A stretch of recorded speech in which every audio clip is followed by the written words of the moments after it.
โอ้ทุกคนเอ้ยเสียดายดิทุกคนเลยฮันน่ะเล่นถือยังเดือดเขาดูมันทุกคนเลยแสดงว่าน้องเขาไม่ได้มาจอบเลยทุกคนเลยหลันแล้วทุกคนเลยไปกับบัทึกโอ้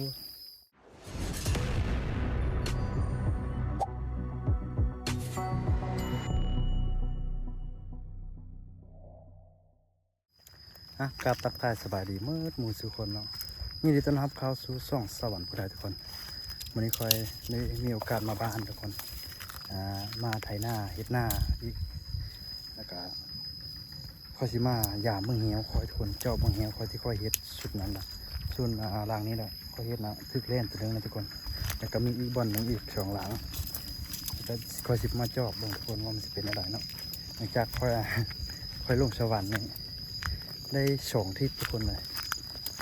พอกลับมาบ้านนี่เขาสิเข้ามาจอบมันเป็นอะไรเนาะคอยป้าให้น้องเขามาจอบแต่บอกว่าเขาสิมาหรือบอกมาก็เขาได้ถามเขาสิมาจอบว่ามันจะเป็นอะไรเนาะโอเคทุกคนเข้าไปเบิ่งกันโอเคทุกคนตอนนี้ก็เข้ามาเลยเนาะโอ้โหทุกคนเข้าทางผิดโอ้ยน้ำทุกคนกกไม้นี่แหละทุกคนนี่ปลายมัน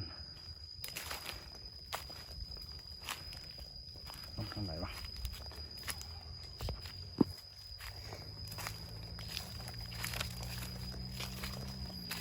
ปะ2 ทิศทุกคนเลย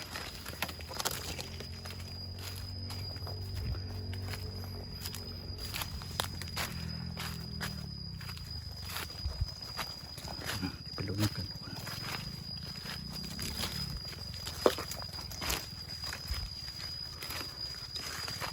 โอ้หลันทุกคนเลยเงินโอ้หลันแต่บัทึกอย่างทุกคน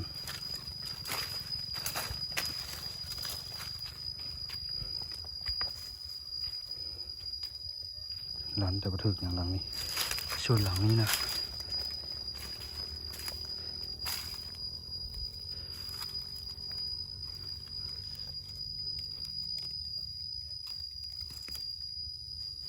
โอ้ทุกคนเอ้ยเสียดายดิทุกคนเลยฮันน่ะเล่นถือยังเดือดเขาดูมันทุกคนเลยแสดงว่าน้องเขาไม่ได้มาจอบเลยทุกคนเลย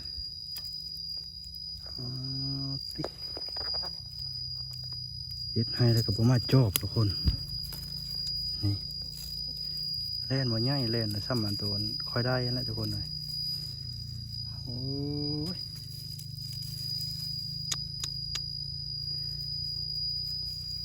จะได้ทุกคนเฮ็ดแล้วป้าให้น้องมายามนะคนละลงสวรรค์คิดว่าน้องสิมาจอบอยู่ตลอดเลยเล่นนี่กันดำ4-5 มือเนี่ยพอตายทุกคนเลยสลาคอยเฮ็ดแต่เก่านะเฮ็ดให้เลยก็บ่มาจอบบ่มาเบิ่งเลยหลังนี้ก็เป็นถือบุจักคือตอนนั้นนะหลังนี้ถึกนะทุกคนตัวคอยเอามาตัวคอยมาหยามมาได้นะยั่งอยู่บ่วะเสียดายทุกคนเลยหนาวทีมละล่าแต่พูดนึงติ๊กละเล่นใหญ่เท่ามันพยายามนะน้องก็พยายามนะแม่นเสียดายครั้งนี้แหละคุณนะก็เห็นเล่นใหญ่ดิอันนี้น้องก็เห็นขึ้นนะเราไม่เห็นขึ้นเรามาไปหายิงเรามาเห็นบอมันซะเห็นบอมันขึ้นนอนนี้นะมันมีหอยคนหอยเล็บหอยไปเลยเนี่ย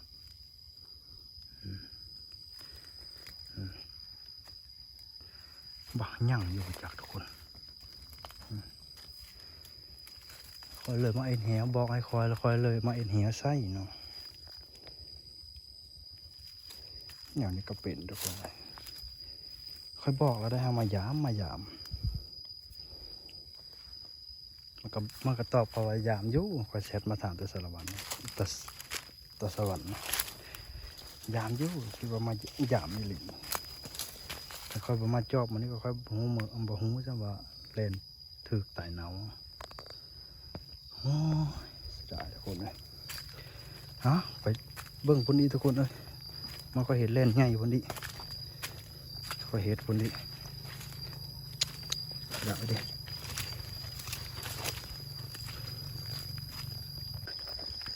มาลุ้นอีกบอลหนึ่งทุกคนสีรูปหรือว่ามาถึกหรือว่ามันสีถึกเนาะมาลุ้นต้องการ3 อย่างนี่แหละ1มันกับมาถึก2มันก็ถึกแล้วหนาว3มันก็ถึกแล้วก็ได้ประทานหนาวโอเคทุกคนโอ้เสียดายเมื่อกี้เนี่ยทุกคนโอ้ยเขาประมาณยำไม่เสียได้กินแล้วถึกแต่ดนก็ได้กินแต่ดนแล้วเล่นนี่ครับมันถึกนี่4-5 มื้อก็ตายทุกคนประมาณ4-5 มื้อยังบ่ตายนี่มันเขาไม่ได้ไปดนไม่ได้ไปยามตะดนนั่นเองไปจอบค่อยลงสวรรค์นะ2 ทิศทุกคนเลยไปลุ้นเบิ่งอีกนกทุกคนโอ้ยถืออันนั้นมาดิแต้มเรียบร้อยโอเคขึ้นไปลุ้นกันในฮอตแล้วนี่พวกนี้แหละทุกคนนี่ไปลุ้นกันทุกคนมาสิเป็นอะไรสีล้านขวางหรือว่าสีถึกหรือว่าสีน้ำ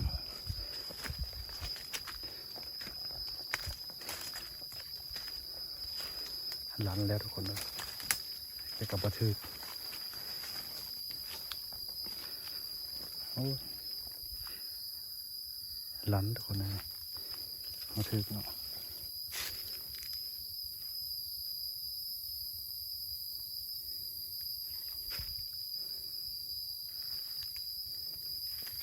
มันก็ล้านมาถึก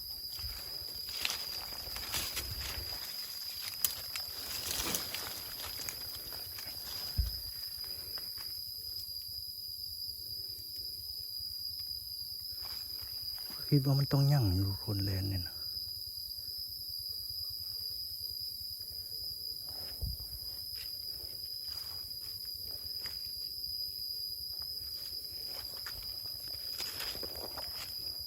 หลังนี้ลักษณะเหมือนเคยยัดทุกคนมันหดตอนเขาเฮ็ดเนี่ยมันทำหดมันไม่ได้หดนั่นหด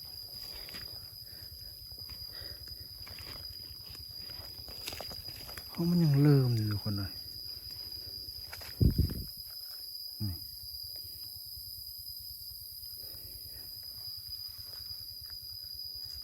ก็เศร้าหรือจุดนั้นทุกคนเศร้ากว่าตอนจุกคอยมาเห็ดเนาะแต่จุกคอยมาเห็ดนั้นเริ่มแห้งก็คิดว่ามันต้องถือเท่านึงแล้วก็มีคนเอาหรือว่ามันหลุดหรือว่าอะไรอย่างนี้ก็มีคนเอานี่คือมองค่อยเห็ดตอนนั้นนะตอนค่อยเห็ดนะมันได้เป็นอย่างนี้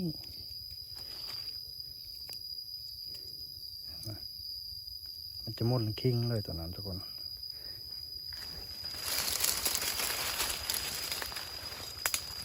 โอเคลุบคนเลยลุบกระเท้ามีโอกาสไปเลยจังมาเฮ็ดดิมาห้างอีเพราะว่าถ้าว่าห้างโซนนี้ก็วิ่งหลายเนาะเขาก็มาเฮ็ดทำให้น้ำนานนี่ก็ดันบ่ได้มาอย่างก็พอดีทีมแล่นดีเนาะทุกคนนะโอเคคลิปนี้ก็บ่มีอย่างหลายทุกคนเลยมีซ้ำนี้แหละมาอย่างเงี้ยเก่าแล้วก็ลุกพร้อมคือทุกคนเห็นแหละก็ขอบใจที่เข้ามาติดตามรับชมแต่ต้นแต่จนทุกคนเนาะเป็นว่าถ้ามีคลิปใหม่ๆก็ที่ได้ทุกคนเบิ่งเนาะ